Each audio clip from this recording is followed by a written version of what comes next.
How to fix Instagram request problem in less than 1 minute. So hello guys, welcome back to this new short tutorial. I'm gonna show you how to fix the request problem easily and fast. So the first thing you want to do is open the settings on your phone, go to the apps manager.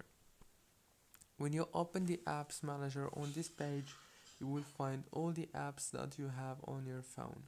So all what you want to do is wait a few seconds, and after that you have to scroll until you find the Instagram app.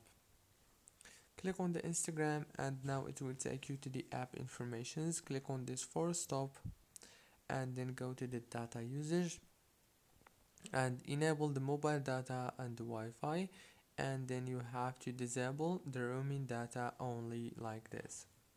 Go back, click on the storage and then click on clear data and clear cache, and that's it. Don't forget to like, subscribe.